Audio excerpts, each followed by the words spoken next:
Alright, ladies and gentlemen, I'm sure you know why we're here today. We're here to talk about the Elden Ring Nightreign, the Forsaken Hollows. That was a really cool trailer. I really liked it. That was great. I made a reaction video. Check that out. But we're going to make this short, sweet, and simple, get straight to the point, and wanted to talk about a few things that I've seen so far. So we got a post from the Elden Ring Twitter account. It says here, "In our war against the night, every battle left a scar. These wounds were given will, a foul life, born of castaway souls. Steel your resolve, Nightfarers. This hunt must be seen to its end," giving us a teaser of what is yet to come. We got our trailer yesterday, and we have two new Nightfarers. The Scholar, a magic dex hybrid with a unique type of magic and has the ability to teleport. His joint chain ability is an AoE. It will bind enemies together, causing all bound enemies to take damage when hit at once. Then we have the Undertaker. She features a blink stage ability that cloaks her body in a dark, menacing, glowing aura, allowing for a huge counterattack with tentacles from her mace after being hit. Specializing in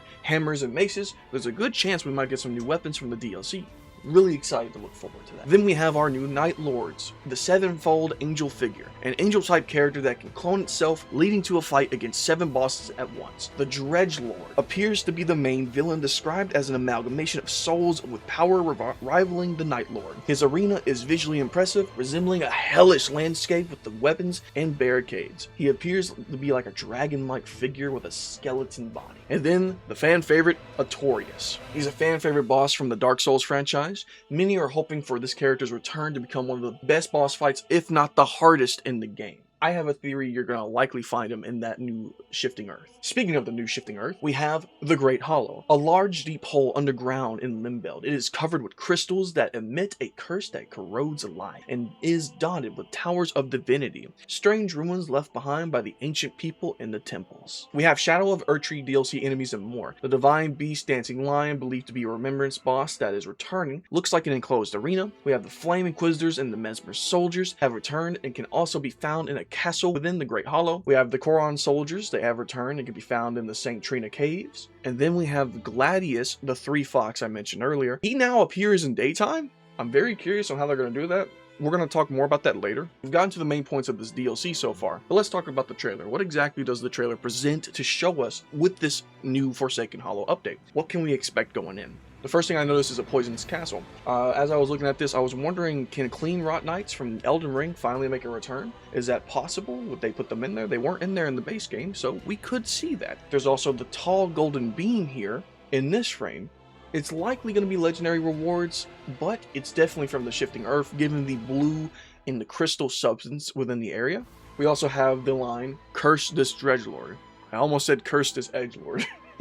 We believe this is the Dreadlord's skull. It looks like a Leviathan from Subnautica, to be honest, but it also looks like a dragon. Really cool, probably gonna have multiple eyes. This scene will likely be the opening cutscene for the DLC. Here we see Wilder flying over the new Shifting Earth. It looks really cool. It kind of reminds me of the volcanic Shifting Earth, given it appears you're descending into the depths of the Crystal City. So there's a good chance that after you've gotten all the churches and etc., and you've descended far enough down into the crystal of the Hollow Earth, there's a large possibility there's going to be a big boss in the middle, which I'm curious on what the boss is going to be. Next up, we have the tree giant that we see in the background all the time. This one appears to have had a little bit too much off the top. It has died. It's dead. I don't know what killed it. It's definitely going to have lore implications. Curious on what happened. Are we going to have a cutscene regarding that? But somebody got him.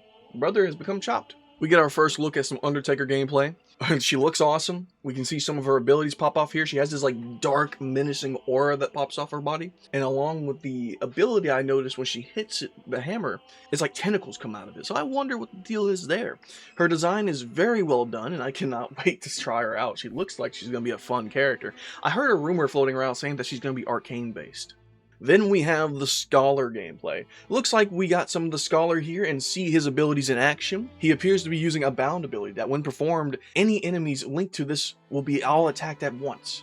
I love the design they're going for with the Scholar. He looks really cool. We have the Daytime Invasions of Gladys. It appears to be just one so far, but there's a chance that the other 2 could appear. I'm gonna think they're just gonna give us 1 or 2. I feel like 1 would be a little bit too easy, but 2 would be pretty balanced. It's gonna be one of those situations where when he appears, it's gonna be a small arena, a little bubble situation, similar to Arger, I imagine. Then we have the Divine Beast Dancing Lion, a returning boss from the Elden Ring Shadow of Erdtree, believed to be a remembrance boss that is returning. Looks like it's in an enclosed arena arena, like I mentioned before. Likely going to be a day 2 boss. It's definitely going to be a day 2 boss. Then we have the Sevenfold's angel figure that appears. She looks like all of the Valkyries from God of War. I'm not even gonna lie. She looks impressive. She looks deadly. Gives me a Melania vibe for some reason. And it's definitely gonna be the boss to kick all of our asses. Then we have Artorias. Once again, a fan favorite boss. I cannot wait to see what he has in store, not to mention it appears he has new attacks. And I want to point out to the people in the reaction trailer, I'm sorry I didn't have a reaction to this character because I didn't even know who he was, because I'm still playing Dark Souls 1. I haven't reached him yet. So forgive me and stop crucifying me in the comments. And then we have the final shot of the trailer, the Dredgelord. His arena looks like a literal circle of hell. He does appear to be some sort of dragon. He has wings on his back, and they weren't lying about the amalgamation part. Looks like he's wielding a scythe-like weapon. Could be a heavy weapon, maybe a giant weapon, and has a skeletal figure around his body. A friend of mine mentioned that he has a missing leg, so it could be a nod to Bale, maybe, could be a bit overstated. However, imagine if they did bring Bale to Nightreign, that would be fucking awesome. But that's the end of the trailer. So, to recap, DLC is going to be $15, coming out December 4th. Interesting fun fact, it's releasing at the same time as Metroid Prime 4, which a lot of people are looking forward to, so that's interesting to deal with. And that's about it. So if you have any questions, anything else in the comments, let us know. I am down to talk more about other games. I'm also down to talk more about Elden Ring. I'm planning to do that anyway. If you enjoyed this video, leave a like, subscribe. If you want to help the channel, share the video with other people, and have a good day. Alright, bye-bye.